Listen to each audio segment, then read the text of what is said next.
Hello everyone. जैसे drama start होता है तो हम फीमेल बॉडीगार्ड सॉन्गसी को देखते हैं। सॉन्गसी बताती है कि वो 5 साल की थी जब वो अपने पेरेंट्स से बिछड़ गई थी और 3 साल वो गलियों में घूमते हुए अपने पेरेंट्स को ढूंढती रहती है। जब वो 8 साल की थी तो ऑलमोस्ट ठंड से मरने वाली थी, तभी ची फैमिली उसकी जान बचाती है। मिस्टर ची सॉन्गसी को अपने बेटे चाओ के लिए बॉडीगार्ड रख लेता है और सॉन्गसी क्योंकि यही समझती थी कि ची फैमिली ने उस पर बहुत बड़ा एहसान किया कि उसकी लाइफ बचाई, वो सिंसियर होकर चियाओ की रक्षा करती रहती है और 13 साल वो उसे हर खतरे से बचा रही थी।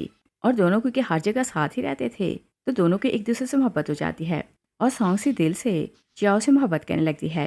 मगर एक दिन उसे पता चलता है कि जिस मोहब्बत को वो सच्चा समझ रही थी वो तो एक धोखा है। और जैसे उसे ये बात पता चलती है तो वो मिस्टर ची के पास जाती है और अपना रिजाइन देती है। सॉन्गसी बोलती है कि यंग मास्टर चियाओ की फियांसी आ गई है तो मुझे अब यहाँ से चले जाना चाहिए। मिस्टर ची बोलते हैं कि सालों तुमने मेरे बेटे को प्रोटेक्ट किया और हर खतरे में उसकी ढाल बन के खड़ी रही, तो मैं तुम्हारा एहसान कभी नहीं भूलूंगा। और फिर बोलते हैं कि ये भी सच है कि उसकी फियांसी आ गई है तो तुम्हारा उसके साथ रहना ठीक नहीं, मगर बॉडीगार्ड ढूंढने के लिए हमें कुछ टाइम लगेगा, तो 15 दिन से पहले तुम ये जॉब नहीं छोड़ सकती। सॉन्गसी चुपचाप होके बोलती है मगर उसका दिल टूट चुका था। और फिर हम देखते हैं कि अंडरग्राउंड फाइटिंग हो रही थी तो बहुत से लोग फाइटिंग देखने के लिए पागल हो रहे थे और यहाँ इलीगल फाइटिंग होती थी और मुकाबले भी बहुत खतरनाक होते थे। सॉन्गसी आती है तो वो चियाओ और उसकी फियांसी याओ को देखकर सोचती है कि आज सब कुछ खत्म हो जाएगा क्योंकि मैं चाओ से अपना रिश्ता तोड़ने वाली हूँ। याओ जियांग फैमिली की डॉटर बेटी है और वो ये भी जानती थी कि सॉन्गसी चियाओ को पसंद करती है। वो उसे हर्ट करवाना चाहती थी तो वो चियाओ को बोलती है कि मैंने सुना है कि आज की फाइट जो भी जीतेगा उसे ब्लड डायमंड मिलेगा, और बोलती है कि मुझे वो डायमंड चाहिए। चाओ सॉन्गसी को पास बुलाते हैं तो बोलते हैं कि यंग लेडी जिद कर रही है कि उसे ब्लड डायमंड चाहिए और बोलता है कि आज का मुकाबला जीतो और हर हाल में डायमंड लेकर आओ। सॉन्गसी ओके यंग मास्टर बोलती है।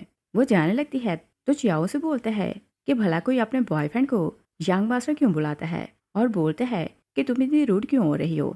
सॉन्गसी मन में बहुत सैड होने लगती है क्योंकि उसे रियलिटी का पता चल चुका था कि चियाओ उसके साथ मोहब्बत का नाटक इस कारण कर रहा था कि वो याओ की फेक आइडेंटिटी छुपा कर रखे। और सॉन्गसी को यही लगता था कि याओ जियांग फैमिली की यंग लेडी है, मगर अब उसे ये बात पता चलती है कि वो फेक बेटी है और चाओ उसकी आइडेंटिटी छुपाने के लिए सॉन्गसी को यूज़ कर रहा है, तो वो अंदर से टूट चुकी थी।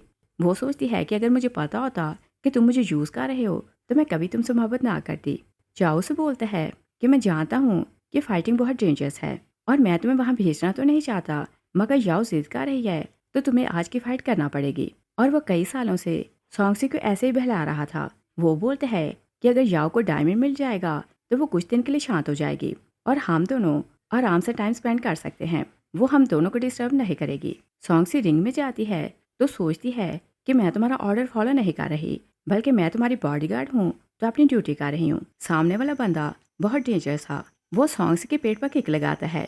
सॉन्गसी गिर जाती है तो फिर उठ नहीं पाती और वो सैड होकर अपने पास को याद करने लगती है। फ्लैशबैक में देखते हैं कि सॉन्गसी बाहर ठंड में बैठी थी, तभी मिस्टर ची अपने बेटे के साथ वहां से गुजर रहा था। चाओ अपने डैड को बोलता है कि मुझे वो लड़की चाहिए। मिस्टर ची सॉन्गसी को बोलते हैं कि तुम मेरे साथ घर चलो और फिर वो सॉन्गसी को बोलते हैं कि आज से तुम मेरे बेटे की बॉडीगार्ड हो।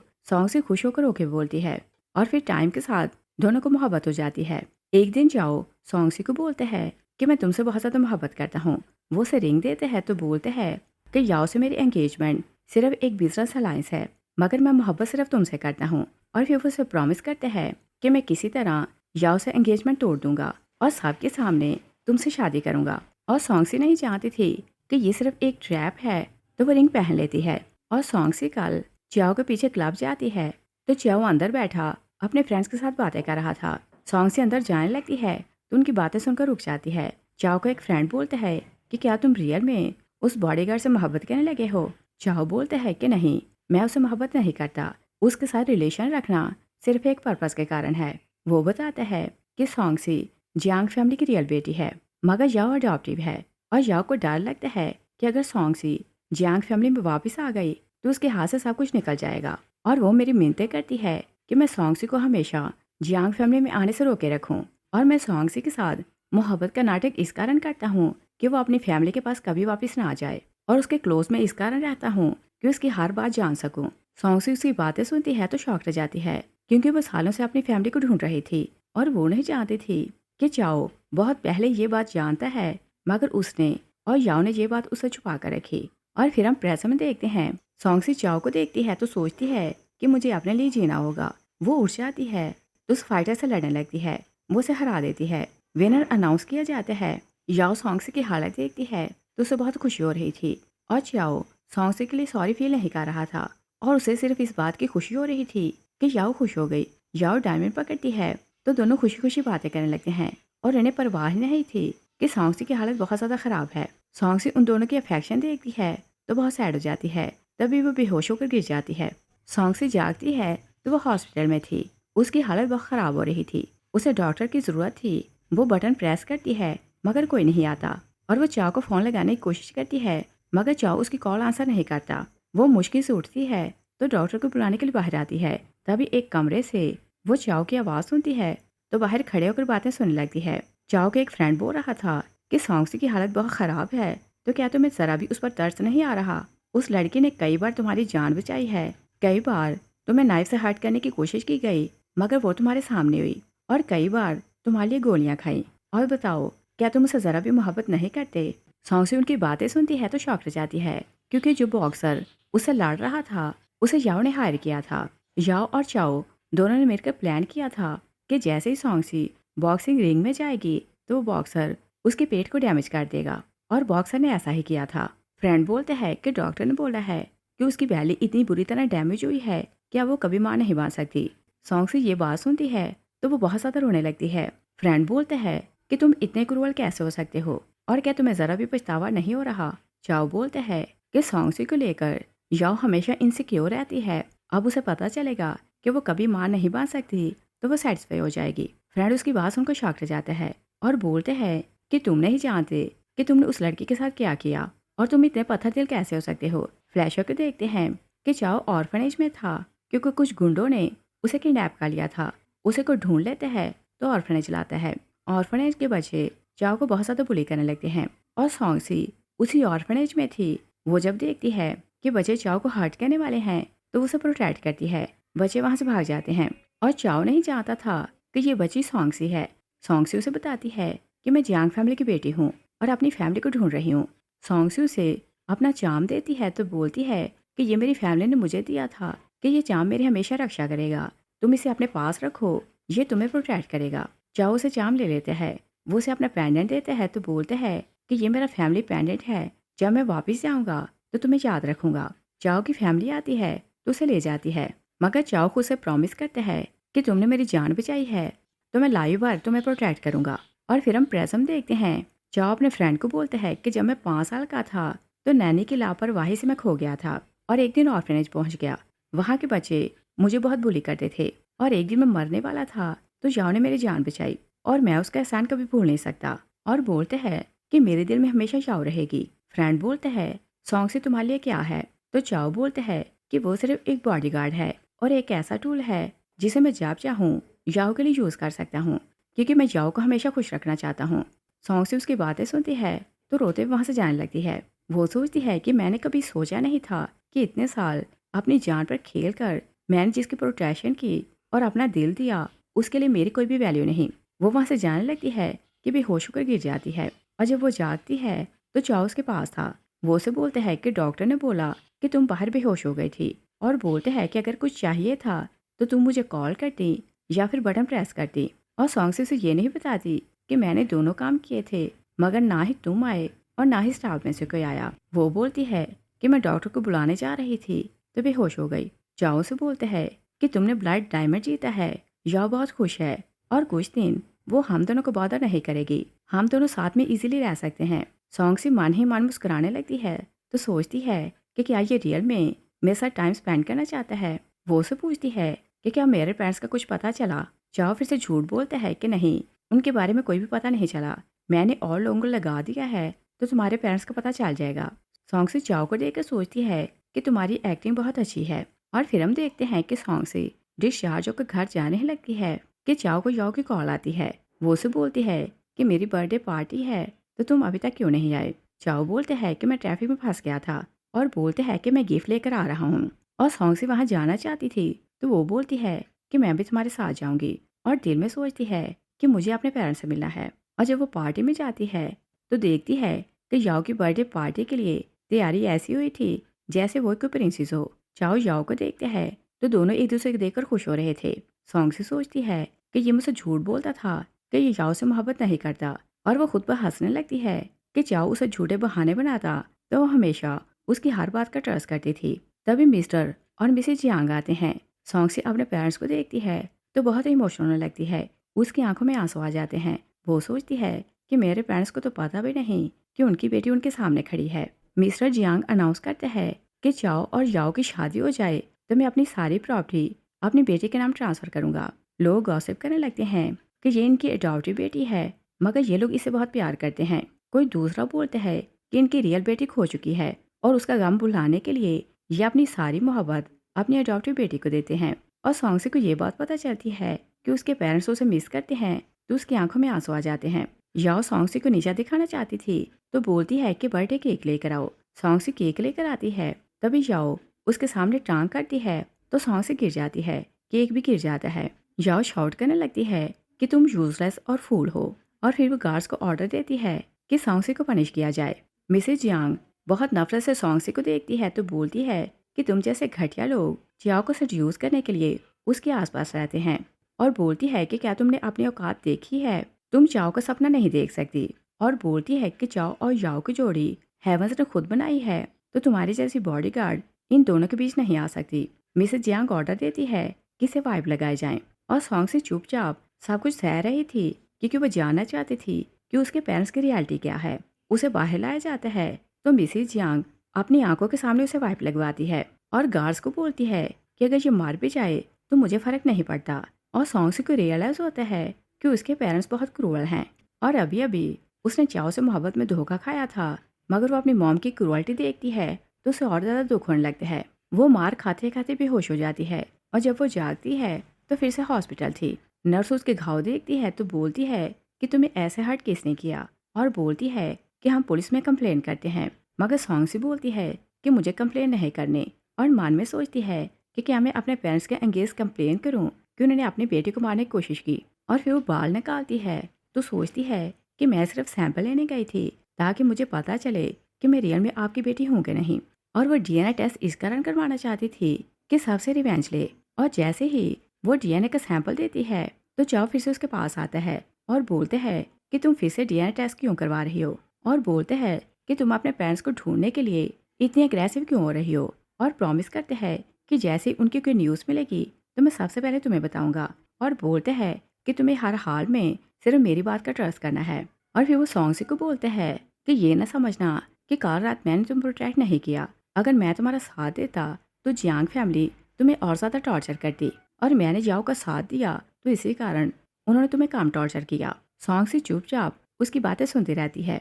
तभी याओ की कॉल आती है तो वो चाओ को बोलती है कि हम मूवी के लिए चलते हैं। वो वहाँ से चला जाता है, और फिर हम देखते हैं कि सॉन्गसी अभी हॉस्पिटल थी कि मिस्टर ची उसे कॉल करते हैं तो बोलते हैं कि मेरे बेटे को किसी ने किडनैप कर लिया, और किडनैपर्स ने कंडीशन रखी है कि कोई एक बंदा वहाँ पैसे लेकर आए, और बोलते हैं कि तुम हमारे साथ लॉयल हो और फिर बेस्ट फाइटर हो तो वहाँ तुम जाओ। और मिस्टर ची नहीं जानता था कि सॉन्गसी पहले से कितनी इंजर्ड है।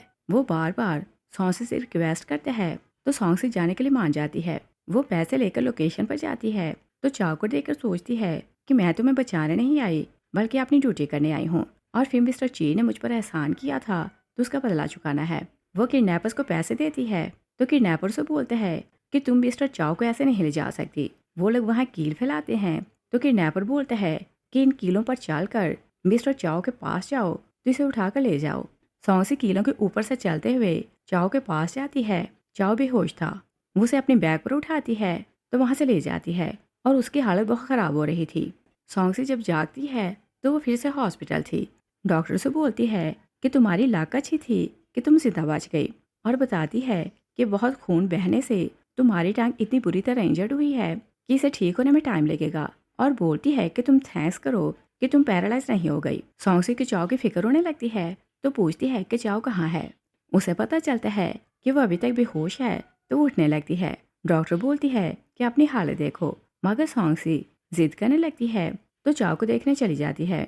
मगर जैसे वो कमरे में जाने लगती है तो आवाज़ें सुनकर बाहर रुक जाती है। चाओ का एक फ्रेंड बोल रहा था कि मैंने सुना है कि सॉन्गसी ने तुम्हें अपनी बैग पर उठाकर बाहर निकाला और वो कीलों पर 3 मीटर तक चली। सारा फर्श उसके खून से लाल हो गया और बोलते हैं कि ऐसी लड़की मिलना ईजी नहीं, तो तुम उसे चीट ना करो। और बोलते हैं कि क्या रियल में तुम्हें उसकी परवाह नहीं।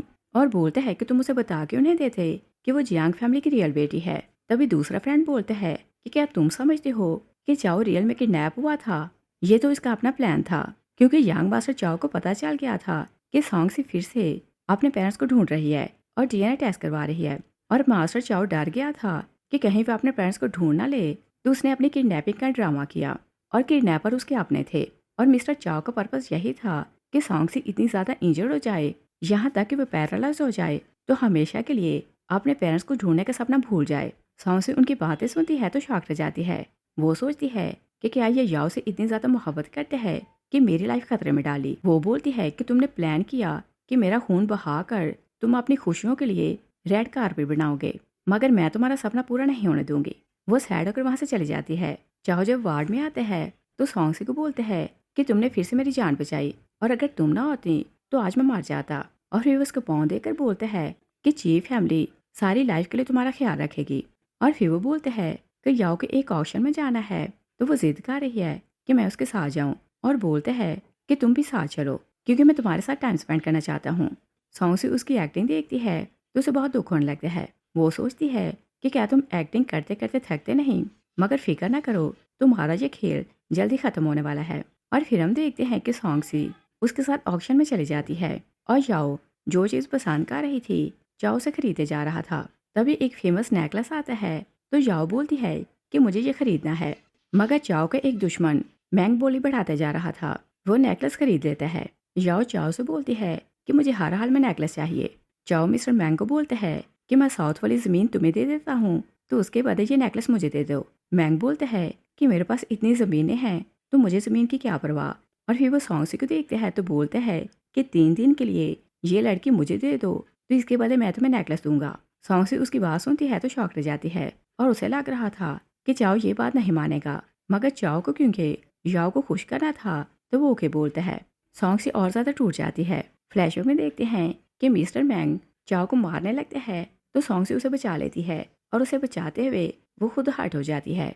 मैंग चाओ का पुराना दुश्मन था और उसे सॉन्गसी पर बहुत ज़्यादा गुस्सा था कि वो जब भी चाओ को हर्ट करने लगते हैं तो सॉन्गसी उसे बचा लेती है। और फिर हम प्रेजेंट में देखते हैं सॉन्गसी सोचती है कि तुम जानते हो कि मैंग मुझसे बहुत नफरत करता है, मुझसे रिवेंज लेना चाहता है, तो तुमने मुझे इसके हैंडओवर क्यों किया।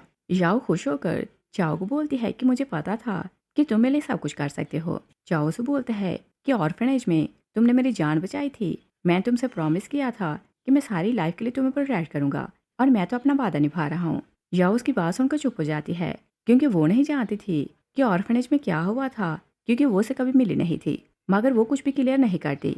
और दूसरी साइड पर देखते हैं कि मैंग सॉन्गसी को बहुत ज़्यादा टॉर्चर करते हैं तो बोलते हैं कि मैंने बोला था कि अगर तुम मेरे हाथ लगोगी तो मैं तुम्हें जान से मार दूंगा और देखते हैं कि तुम्हारी हड्डियाँ स्ट्रांग हैं या फिर मेरा वाइफ। वो 3 दिन और 3 रात उसे दिन रात टॉर्चर करता है। सॉन्गसी चाओ के घर वापस आती है तो चाओ से बोलते हैं कि मैंग ने तुम्हारे साथ कुछ किया तो नहीं, तो सॉन्गसी ना बोलती है। तभी याओ बाहर आती है तो चाओ से बोलते हैं कि इसके पेरेंट्स अब्रॉड ट्रिप के लिए गए हैं, तो ये अकेले घर रहते डर रही थी, ये कुछ दिन यहाँ रहेगी। याओ सॉन्गसी को बोलती है कि मैं तुम्हारे वाले कमरे में रहूंगी, तो अपना सामान उठाओ। चाओ सॉन्गसी को बोलते हैं कि तुम स्टोर रूम में शिफ्ट हो जाओ। सॉन्गसी सामान पैक करने लगती है। याओ आती है तो बोलती है कि एक बॉडीगार्ड को इतना अच्छा कमरा दिया है, ये तो वेस्ट है। सॉन्गसी सामान पैक करने लगती है। याओ एक रिंग बॉक्स देखती है तो उसे उठा लेती है। सॉन्गसी बॉक्स लेने लगती है, मगर याओ बॉक्स खोल लेती है और बोलती है कि रिंग बहुत एक्सपेंसिव है, तुम छोटी सी बॉडीगार्ड हो तो इतनी एक्सपेंसिव रिंग कैसे खरीदी। सॉन्गसी बोलती है कि चाओ ने मुझे गिफ्ट की थी। तभी चाओ आता है तो याओ बोलती है कि क्या तुमने इसे ये रिंग गिफ्ट की थी। चाओ बोलता है कि मैं भला इतनी एक्सपेंसिव रिंग इसे गिफ्ट क्यों करूंगा। सॉन्गसी हैरान होकर चाओ को देखने लगती है। याओ बोलती है कि इसने चोरी की है तो पनिश मिलेगी। वो गार्ड्स को बुलाती है तो बोलती है कि इसे बेसमेंट में बंद कर दो और 3 दिन तक इसे खाने पीने के लिए कुछ नहीं मिलेगा और एक डेंजरस डॉग हर टाइम इस पर नजर रखेगा। गार्ड सॉन्गसी को ले जाते हैं तो बेसमेंट में लॉक कर देते हैं। सॉन्गसी की हालत बहुत ख़राब थी और उसे बांध कर रखा गया था। तभी डॉग आता है तो उसे बुरी तरह टॉर्चर करता है। सॉन्ग से बहुत सैड होती है तो पास को याद करने लगती है और फ्लैशबैक में देखते हैं कि कुछ गुंडे लोग चाव को पकड़ने वाले थे। सॉन्ग से उन्हें डिस्ट्रैक्ट करती है तो चाव को भगा देती है, मगर गुंडे उसे पकड़ लेते हैं और वो उसे बहुत ज़्यादा टॉर्चर करते हैं। तो बोलते हैं कि हम तुम्हें बहुत ज़्यादा पैसे देंगे तो हमें चाव की लोकेशन बताओ, मगर सॉन्ग से मुंह नहीं खोलती और वो उसे टॉर्चर करते करते थक जाते हैं। तो फिर डेंजरस डॉग सॉन्गसी पर छोड़ते हैं जो उसे बहुत ज़्यादा टॉर्चर करता है। और फिर हम प्रेजेंट में देखते हैं सॉन्गसी बेहोश हो जाती है। अगले दिन चाओ बेसमेंट जाता है तो सॉन्गसी को देखने लगता है, मगर याओ आती है तो बोलती है कि क्या तुम उसकी फिक्र कर रहे हो, और बोलती है कि बताओ तुम मुझे पसंद करते हो या फिर मुझे, हम दोनों में से किसी एक को चूज़ करो। तो चाओ बोलते हैं कि मैं सिर्फ तुम्हें पसंद करता हूँ। सॉन्गसी उनकी बातें सुन रही थी तो वो सैड होकर रोने लगती है। सॉन्गसी जब जागती है तो वो हॉस्पिटल थी। चाओ आता है तो एक बार उसे पूछता है कि तुम कैसी हो, तो फिर वहाँ से चला जाता है क्योंकि सॉन्गसी उसे कोई बात नहीं कर रही थी। तभी सॉन्गसी के सेल फोन पर मैसेज आता है कि रिपोर्ट आ गई है। वो जाकर रिपोर्ट रिसीव करती है। रिपोर्ट में क्लियर था कि मिस्टर और मिसेज जियांग उसके पेरेंट्स हैं। वो बहुत ज़्यादा रोने लगती है। वो सोचती है कि फाइनली मुझे मेरे पेरेंट्स मिल गए, मगर उनसे मिलने से पहले ही मैंने उन्हें खो दिया है। तभी मिस्टर च्यू से टेस्ट करते हैं कि चाओ के लिए नया बॉडीगार्ड मिल गया है तो अब तुम फ्री हो। सॉन्गसी मन में थैंक्स करती है कि फाइनली वो फ्री हो गई। याओ और चाओ की शादी हो रही थी और सॉन्गसी यहाँ से जा रही थी। वो डीएनए की टेस्ट रिपोर्ट कोरियर वाले को देती है तो बोलती है कि जैसे ही शादी स्टार्ट हो तो तुम हॉल में जाओगे और ये पैकेट दूल्हे और दुल्हन को दोगे और उन्हें बोलना कि सॉन्गसी की तरफ से गिफ्ट है। वो रिंग फेंकती है तो सोचती है कि ना मैं कभी अपने पेरेंट्स से मिलूंगी और ना ही चाओ से। वो वहाँ से चली जाती है। नेक्स्ट डे शादी थी। याओ रेडियो कराती है। चाओ उसे देखते हैं तो एज्यूम करने लगता है कि सामने सॉन्गसी है और फिर वो खुद को ब्लेम करने लगता है कि मैं ऐसा क्यों सोच रहा हूँ। मगर जैसे ही वो उसे अपने मन से निकालने की कोशिश करते हैं तो एक एक करके उसे हर टाइम याद आता है जब सॉन्गसी ने उसे प्रोटेक्ट किया था और उसकी केयर की थी। तभी मिस्टर जियांग याओ का हाथ चाओ के हाथ में देते हैं तो बोलते हैं कि मेरी बेटी को हमेशा खुश रखना। चाओ जैसे याओ को देखते हैं तो उसे याद आने लगता है कि याओ को खुश करने के लिए उसने सॉन्गसी को कैसे कैसे टॉर्चर किया था। और जैसे शादी की सेरेमनी स्टार्ट होती है, कोरियर बॉय आता है तो बोलते हैं कि आप दोनों के लिए एक पैकेट है और ये मिस सॉन्गसी की तरफ से है। उन्होंने बोला था कि शादी से पहले आपको इसे खोलना है। चाओ पैकेट खोलने लगते हैं तो मिस्टर जियांग बोलते हैं कि पहले शादी की सेरेमनी होने दो, मगर याओ सोच भी नहीं सकती थी कि पैकेट में क्या है। वो बोलती है कि मुझे देखना है कि पुअर बॉडीगार्ड ने हमें क्या गिफ्ट दिया है। और जैसे वो पेपर्स देखती है तो डीएनए की टेस्ट रिपोर्ट थी। वो शॉक हो जाती है। मिस्टर जियांग रिपोर्ट पकड़ने लगते हैं तो याओ बोलती है कि आप इसे नहीं देख सकते। मिस्टर जियांग रिपोर्ट छीन लेते हैं और जैसे वो रिपोर्ट देखते हैं तो शॉक हो जाता है और बोलते हैं कि ऐसा कैसे पॉसिबल है। याओ चाओ को बोलती है कि तुम कुछ करो और प्रूव करो कि रिपोर्ट फेक है, मगर चाओ बोलते हैं कि सब कुछ क्लियर हो चुका है तो मैं अब क्या बोलूँ। मिसेज जियांग रिपोर्ट देखती है तो उसके हाथ कांपने लगते हैं। वो अपने हस्बैंड को बोलती है कि क्या वो फीमेल बॉडीगार्ड हमारी बेटी है। लोग गॉसिप करने लगते हैं कि क्या फीमेल बॉडीगार्ड इनकी बेटी है और बोलते हैं कि मिसेज जियांग ने खुद अपनी बेटी को बहुत टॉर्चर करवाया था और उसे बहुत ज़्यादा वाइप लगवाए थे। मिसेज जियांग लोगों की बातें सुनती है तो खुद को ब्लेम करने लगती है कि मैंने अपने हाथ से अपनी बेटी को टॉर्चर किया। मिस्टर जियांग याओ को बोलते हैं कि क्या तुम्हें पहले से पता था कि सॉन्गसी हमारी बेटी है। याओ बोलती है कि मुझे नहीं पता था।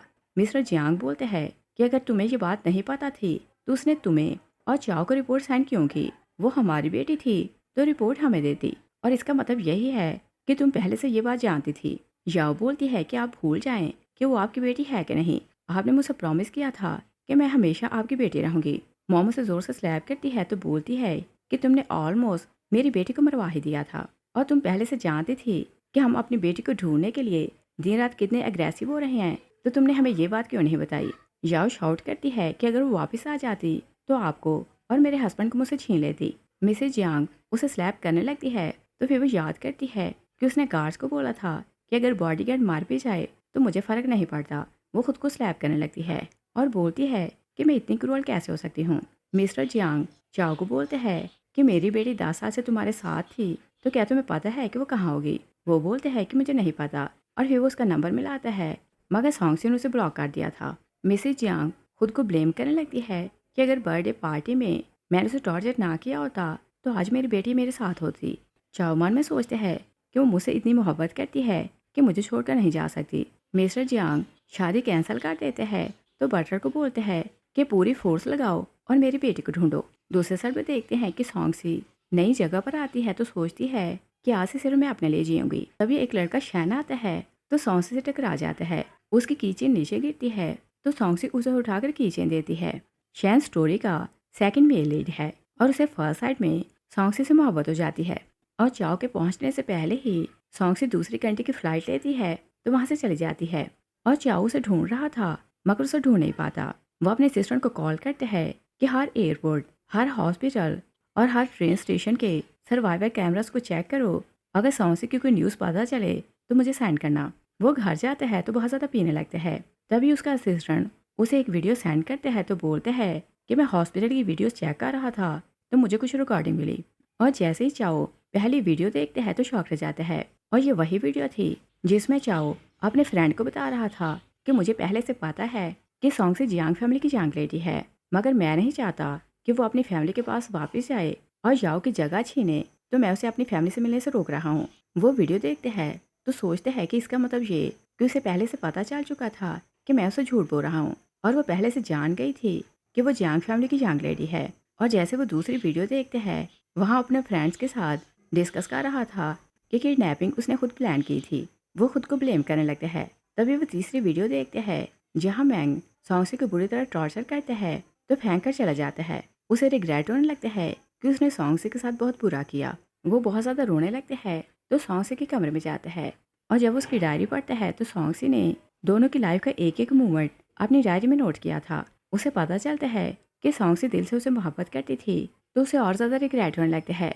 तभी वो फोटो एल्बम देखते हैं तो वहाँ से उसे अपना जेज का पेंडेंट मिल जाता है। वो उस बच्चे को याद करता है जिसने ऑर्फनेज में उसकी जान बचाई थी। वो रोने लगता है तो सोचते हैं कि मुझे यही लगता था कि याओ ने मेरी जान बचाई तो उसको खुश करने के लिए मैं सॉन्गसी को हर्ट करता रहा, मगर मुझे नहीं पता था कि मेरी जान भी उसने बचाई थी। वो सॉन्गसी को याद करने लगते हैं तो सोचते हैं कि जब मैं तुमसे मिलूंगा तो तुमसे अपॉलोजाइज करूंगा।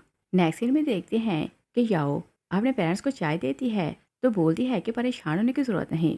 मॉम गुस्से में आती है तो चाय फेंक देती है और बोलती है कि यहाँ से चली जाओ, हम तुम्हें देखना भी नहीं चाहते। याओ बोलती है कि मैं आपकी बेटी हूँ। मॉम बोलती है कि तुम मेरी बेटी नहीं हो। तभी चाओ आता है तो याओ उसे बोलती है कि देखो यहाँ मेरे साथ क्या हो रहा है, तुम मुझे अपने साथ घर ले चलो। मगर चाओ मना कर देते हैं और फिर वो मिस्टर और मिसेज जियांग को बोलते हैं कि मुझसे बहुत ज़्यादा मिस्टेक्स हुई, मैंने सॉन्गसी के साथ बहुत बुरा किया। वो उन्हें सारी एविडेंस दिखाते हैं तो बोलते हैं कि याओ चाहती थी कि सॉन्गसी फाइट जीत कर उसे डायमंड ला कर दे, तो मैंने उसे फोर्स किया कि वो फाइट करे, तो मैंने उसे फाइट के लिए फोर्स किया। और बताते हैं कि याओ ने उस फाइटर को हायर किया था और उसे पहले से बोला था कि उसे सॉन्गसी को ऐसे हर्ट करना है कि वो कभी मां ना बन सके। और बोलते हैं कि उस फाइटर ने ऐसा ही किया तो सॉन्गसी अब कभी मां नहीं बन सकती।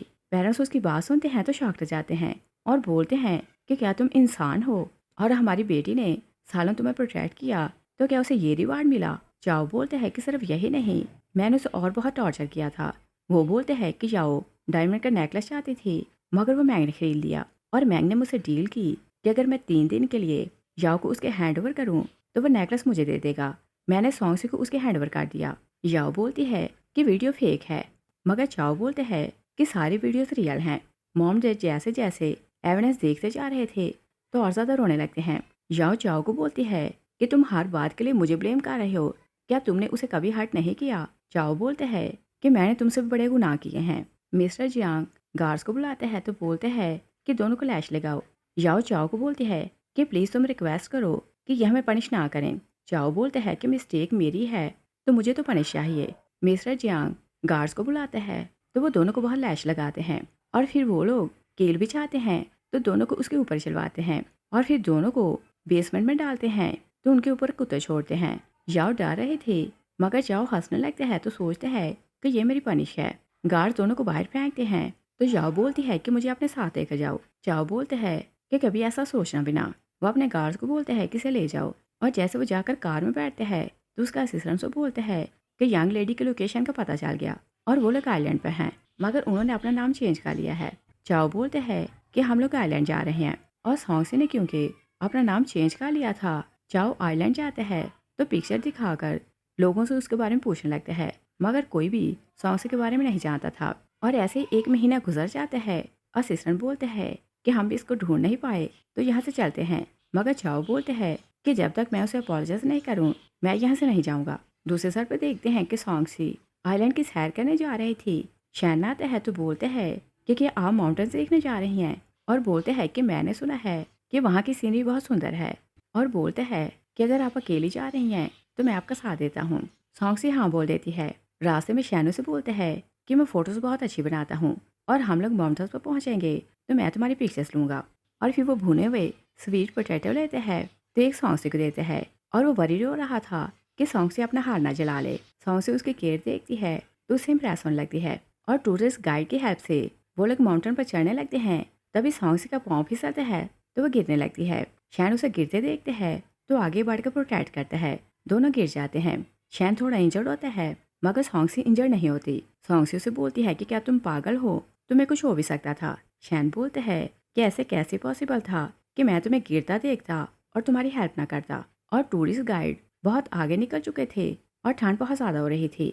शैन बोलते हैं कि जैसे उन्हें पता चलेगा कि हम दोनों मिसिंग हैं तो वो हमें ढूंढ लेंगे, और बोलते हैं कि हम लोग यहीं बैठकर वेट करते हैं। ठंड बहुत बढ़ने लगती है तो वो अपनी जैकेट सॉन्गसी को देते हैं तो बोलते हैं कि मेरे होते परेशान होने की ज़रूरत नहीं, और वो उसे कंफर्ट करते हैं। तो जो खाना उसके पास बचा हुआ था वो सॉन्गसी को देते हैं। सॉन्गसी हैरानों को सोचती है कि ये मेरे साथ इतना नाइस क्यों है, और ज़्यादा हैरान वो इस कारण हो रही थी कि लाइफ में पहला पर्सन था जो उसके साथ इतना काइंड हो रहा था। सॉन्गसी से बोलती है कि हम दोनों एक दूसरे को ठीक से जानते भी नहीं तो तुम मेरी इतनी केयर क्यों कर रहे हो। शैन बोलते हैं कि बचपन से मेरी आदत है कि मैं किसी डॉग या कैट को इंजर्ड देखता हूँ तो उनकी हेल्प करता हूँ, और तुम तो इंसान हो तो मैं तुम्हें मुश्किल में अकेला कैसे छोड़ सकता था। और बोलते हैं कि अगर मैं ऐसा करता तो शायद रात भर सो ना पाता। और फिर वो बोलते हैं कि तुम बाहर से कोल्ड लगती हो मगर अंदर से काइंड हो। सॉन्गसी को बहुत ज़्यादा सर्दी लगने लगती है तो शैनू से बोलते हैं कि परेशान होने की ज़रूरत नहीं, और बोलते हैं कि मैं तुम्हें स्टोरी सुनाता हूँ तो मेरी बातें सुनती रहो। और बोलते हैं कि गाइड और बाकी लोग हमें ढूंढते हुए आ जाएंगे। सॉन्गसी बेहोश हो जाती है, और जब वो जागती है तो हॉस्पिटल थी। नर्सों से बोलती है कि अब तुम खतरे से बाहर हो, तुम रेस्ट करो। सॉन्गसी बोलती है कि जो लड़का मेरे साथ था वो अब कैसा है। नर्स बोलती है कि रेस्क्यू टीम ने तुम दोनों को बचा लिया था, और बोलती है कि लड़के ने अपने बाजू तुम्हारे अराउंड ऐसे फैलाए हुए थे कि तुम्हें प्रोटेक्ट कर रहा था। और बोलती है कि उसकी बॉडी ऑलमोस्ट फ्रीज हो चुकी थी मगर फिक्र ना करो अब वो ठीक है। और बोलती है कि जैसे वो जागा था तो सबसे पहले तुम्हारा पूछ रहा था। सॉन्गसी इमोशनल हो जाती है तो सोचती है कि शैन तुम दुनिया के पहले पर्सन हो जो बिना मतलब के मेरे साथ इतने अच्छे हो। और वो चाओ को याद करती है कि उसने उसके लिए इतना कुछ किया मगर वो बहुत हार्टलेस था। और फिर वो दोनों को कंपेयर करने लगती है तो सोचती है कि शैन हर तरह से बेटर है। वो शैन से मिलने जाती है। शैन जैसे उसे देखते हैं तो भागते उसकी तरफ आने लगते हैं मगर वो गिरने लगते हैं। तो नर्स बोलती है कि भागने की जरूरत नहीं, अभी तुम पूरी तरह ठीक नहीं हुए।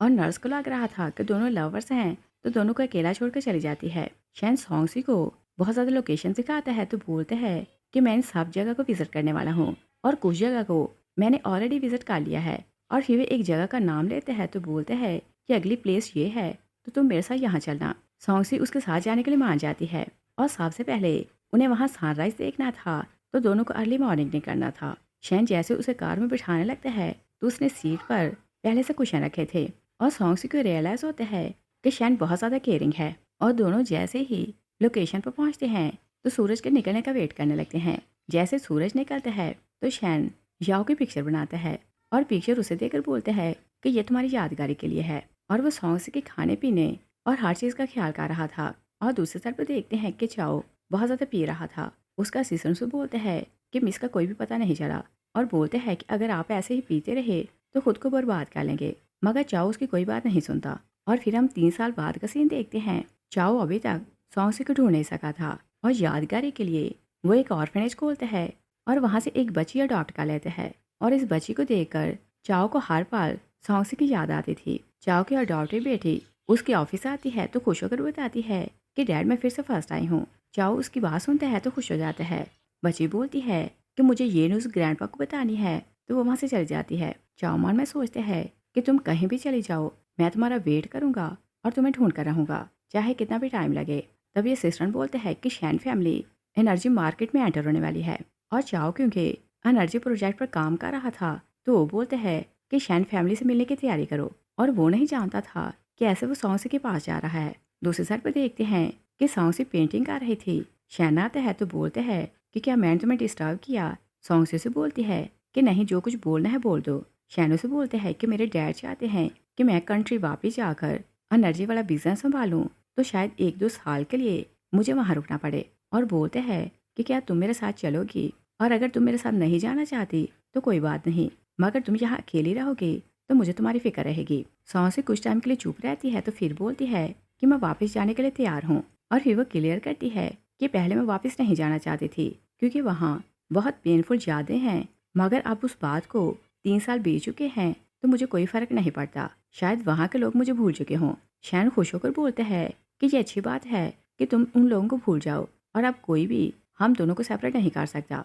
और फिर हम देखते हैं कि शैन प्रोजेक्ट डिस्कस करने आता है। जैसे वो दोनों अंदर जाते हैं तो चाव कार से टिका रहा था। वो सॉन्गसी की बैग देखते हैं तो सोचते हैं कि क्या वो सॉन्गसी है। वो पीछे भागते हैं मगर अंदर जाकर देखते हैं तो वहाँ कोई नहीं था। मगर जैसे वो हॉल में जाते हैं तो सॉन्गसी को देखकर शॉक्ड हो जाता है। वो सॉन्गसी का हाथ पकड़ते हैं। सॉन्गसी हाथ छुड़ाने की कोशिश करती है मगर चाव से बोलते हैं कि मैं तुम्हें ढूंढ ही लिया, और बोलते हैं कि मुझे हर बात के लिए रिग्रेट है। वो कन्फेस करने लगते हैं कि मुझे तुमसे झूठ नहीं बोलना चाहिए था, ना ही तुम्हें पेन देना चाहिए थी, और ना ही तुम्हें मैंग के हैंड ओवर करना चाहिए था। और फिर बोलते हैं कि जियांग फैमिली ने याओ को घर से निकाल दिया है और मैंने खुद भी सजा भुगती है, और रिक्वेस्ट करते हैं कि मेरे पास वापस आ जाओ, मैं सब कुछ ठीक कर दूंगा। सॉन्गसी बोलती है कि हर घाव सॉरी कहने से बाहर नहीं जाता। तुमने मेरी सारी लाइफ बर्बाद कर दी तो मेरा तुमसे अब कोई भी रिलेशन नहीं। चाओ जिद करने लगते हैं कि मुझे एक चांस दो, और वो सॉन्गसी के बाजू नहीं छोड़ता। सॉन्गसी बेहोश होने लगती है तो शैन उसे होल्ड कर लेते हैं। वो चाओ को जोर से हिट करते हैं तो दूर करते हैं, और फिर वो सॉन्गसी को रिलैक्स करते हैं तो बोलते हैं कि मैं तुम्हारे पास हूँ, डरने की जरूरत नहीं। और सॉन्गसी जैसे उसकी बातें सुनती है तो शांत होने लगती है। चाओ गुस्से में आते हैं तो बोलते हैं कि तुम हो कौन और तुम्हें किसने राइट दिया किसके साथ खड़े हो। शैन बोलते हैं कि मैं जो भी हूँ तुम इस सब से दूर रहो। चाओ बोलते हैं कि ये मेरी गर्लफ्रेंड है, बरसों हम दोनों साथ रहे, इसने मेरे लिए गोलियां भी खाई। सॉन्गसी बोलती है कि तुमने किसे गर्लफ्रेंड बोला, जब तुम याओ से एंगेजमेंट कर रहे थे तब क्यों नहीं बोला कि मैं तुम्हारी गर्लफ्रेंड हूँ, और जब मुझे बॉक्सर से लड़वाया और प्लान किया कि मैं कभी मान ना बांध सकूँ तब तुम भूल गए थे कि मैं तुम्हारी गर्लफ्रेंड हूँ। और वो एक एक करके सारे टॉर्चर याद करवाने लगती है तो चाओ बोलते हैं कि वो सब झूठ था, मैंने कभी याओ से मोहब्बत नहीं की, मैं सिर्फ तुमसे मोहब्बत करता हूँ। सॉन्गसी बोलती है कि मुझे दुख है कि मैंने कभी तुमसे मोहब्बत की थी, लेकिन अब मैं तुम्हें पसंद नहीं करती, तुम मुझसे दूर रहो क्योंकि तुम्हें देखकर मुझे नफरत होती है। और सॉन्गसी घर जाती है तो बहुत सैड हो रही थी। शैन उसकी बहुत केयर करने लगता है। सॉन्गसी सैड होकर याद करती है कि जब कभी वो चाओ की केयर किया करती थी तो चाओ से ह्यूमिलेट करता था, और 3 साल से वो शैन के साथ थी, मगर आज तक उसने अपनी पेनफुल लाइफ उसे नहीं बताई थी। पहली बार वो उसे अपने बारे में बताने लगती है कि जब वो फ्रीज होकर मरने वाली थी तो चीफ फैमिली ने उसकी जान बचाई थी, और उन्हें रीपैक करने के लिए वो चाओ की बॉडीगार्ड बनी। और स्टार्ट से लेकर एंड तक वो सारी स्टोरी बताती है कि वो चाओ के साथ बहुत सिंसियर थी, मगर चाओ उसे पैरालाइज करना चाहता था तो कैसे कैसे उसे फ्रेम करके टॉर्चर किया। शैन उसे बोलते हैं कि मैं तुम्हारे साथ हूँ तो पास को भूल जाओ। सॉन्गसी से बोलती है कि तुम मेरे साथ इतने नाइस क्यों हो। शैन बोलता है कि मैं कल बताऊंगा, और फिर वो उसे रिलैक्स करने को उसके फेवरेट स्नैक्स देता है तो सॉन्गसी उसकी केयर देखकर और खुश हो जाती है। रात को शैन सॉन्गसी के लिए खाना बनाता है तो बहुत प्यार से उसे खाना सर्व करता है। सॉन्गसी उसकी केयर देखती है तो बहुत इमोशनल लगती है। नेक्स्ट डे शैन सॉन्गसी को उसी जगह लाता है जहाँ वो पहली बार मिले थे। शैन उसे उसकी फोटो देते हैं तो बोलते हैं कि तुम पहले नज़र में मुझे बहुत अच्छी लगी, तभी मैंने तुम्हारी पिक्चर ले ली थी। और फिर वो से बोलते हैं कि क्या मेरी गर्लफ्रेंड बनोगी। सॉन्गसी सैड हो जाती है तो बोलती है कि तुम बहुत अच्छे पर्सन हो, मगर तुम जानते हो कि मैं कभी माँ नहीं बन सकूंगी तो मैं तुमसे शादी नहीं कर सकती। मगर शैन से बोलते हैं कि मुझे इस बात की परवाह नहीं, मैं सिर्फ तुम्हारा साथ चाहता हूँ। वो से पूछते हैं कि क्या मेरी गर्लफ्रेंड बनोगी तो सॉन्गसी हाँ बोलती है। दोनों जैसे ही कंपनी आते हैं तो चाओ बाहर खड़ा था। वो फिर से सॉन्गसी को बोलते हैं कि मैंने तुम्हारे साथ बहुत बुरा किया, और एक एक करके सारी बातें याद दिलाते हैं तो हर बात के लिए अपॉलोजाइज करते हैं और प्रॉमिस करते हैं कि मैं फिर तुम्हें निराश नहीं करूंगा और ना ही किसी को बुली करने दूंगा। और फिर वो नाइफ निकालते हैं तो बोलते हैं कि अगर मुझे पनिश करना चाहो तो कर सकती हो। सॉन्गसी नाइफ फेंक देती है तो बोलती है कि अब मैं याद करती हूँ कि मैं 13 साल पागलों की तरह तुमसे मोहब्बत करती रही तो मुझे रियलाइज होता है कि मैं सिक हुआ करती थी, मगर वो बीमारी अब क्योर हो चुकी है मैं तुमसे मोहब्बत नहीं करती और फिर कभी मेरे सामने ना आना। चाओ आगे होने लगता है। शैन बोलते हैं कि ये तुमसे मिलना नहीं चाहती तो इससे दूर रहो और बोलते हैं कि तुम बहुत बेशरम हो। अगर मैं तुम्हारी जगह होता तो कभी फिर इसके सामने ना आता। चाओ गुस्से में आते हैं तो शैन पर हाथ उठाने लगते हैं। सॉन्गसी उसका हाथ पकड़ लेती है और बोलती है कि ये मेरा बॉयफ्रेंड है और कोई स्ट्रेंजर इसे हिट नहीं कर सकता। वो शैन का हाथ पकड़ती है तो वहाँ से चली जाती है। दोनों घर आते हैं तो शैन सॉन्गसी को रिलैक्स करने की कोशिश करते हैं और फिर वो उसे उसकी सारी पिक्चर्स दिखाते हैं तो बोलते हैं कि मेरे पेरेंट्स मेरी गर्लफ्रेंड से मिलना चाहते हैं तो मेरे साथ घर चलो। सॉन्गसी शैन के घर जाती है तो शैन के मॉम डैड सॉन्गसी से मिलकर बहुत खुश हो रहे थे। मॉम बोलती है कि लड़की बहुत सुंदर है और फिर वो सॉन्गसी को बोलती है कि मेरा बेटा 3 साल से तुम्हें पसंद करता है। सॉन्गसी हैरान होकर शैन की मॉम को देखती है तो मॉम बोलती है कि मेरे बेटे का कमरा तुम्हारी पिक्चर से भरा हुआ है और तभी मुझे समझ आ गई थी कि ये तुम्हें पसंद करता है। वो आगे बोलने लगती हैं तो शैन उनके मुंह पर हाथ रख देते हैं। शैन के पेरेंट्स उसी की तरह काइंड थे। वो सॉन्गसी को बहुत प्यार दे रहे थे। वो लोग खाना खाकर फ्री होते हैं तो मॉम पूछती है कि तुम दोनों शादी कब कर रहे हो। शैन बोलते हैं कि अभी हमने सोचा नहीं, मगर सॉन्गसी बोलती है कि मैं शादी के लिए रेडी हूँ। मॉम बोलती है कि अगर तुम दोनों शादी के लिए रेडी हो तो हम जल्दी शादी करते हैं क्योंकि तुम दोनों की शादी से फ्री होकर हमें अब्रॉड घूमने जाना है। नेक्स्ट सीन में देखते हैं कि चाओ बहुत सैड हो रहा था। उसका डैड आते हैं तो बोलते हैं कि सॉन्गसी शैन फैमिली में शादी कर रही है तो अब तुम भी लाइफ में आगे बढ़ो। चाओ शादी का नाम सुनता है तो शॉक रह जाता है और बोलते हैं कि ऐसा नहीं हो सकता। उसका डैड उसे बताता है कि आज उन दोनों की शादी हो रही है। चाओ बोलते हैं कि वो मेरे अलावा किसी और से शादी नहीं कर सकती। और फिर हम देखते हैं कि सॉन्गसी और शैन गेस्ट को वेलकम करने बाहर खड़े थे। तभी मिस्टर और मिसेज जियांग आते हैं तो बोलते हैं कि आज तुम्हारी लाइफ का इतना इंपॉर्टेंट डे है तो तुमने हमें बुलाया क्यों नहीं। सॉन्गसी बोलती है कि आप मेरे लिए कुछ भी नहीं तो मैं आपको इनवाइट क्यों करती। मॉम गुस्सा करती है तो बोलती है कि तुम्हें नहीं पता कि हमने सालों तुम्हें बहुत मिस किया। जब तुम खो गई थी तो मैं तुम्हें भूल नहीं पाई।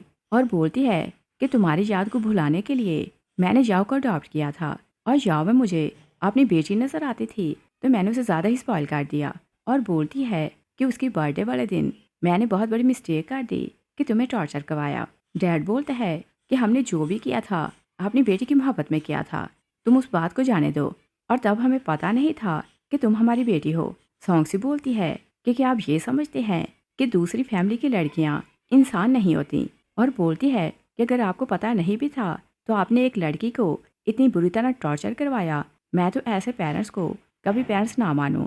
और बोलती है कि मैं अनाथ थी तो मैं समझ लूँगी कि मैं अभी अनाथ हूँ। वो शैन का हाथ पकड़ती है तो अंदर चली जाती है। पेरेंट्स उसके पीछे जाने लगते हैं तो गार्ड्स उन्हें रोक लेते हैं। और फिर हम देखते हैं कि शैन स्टेज पर खड़ा था।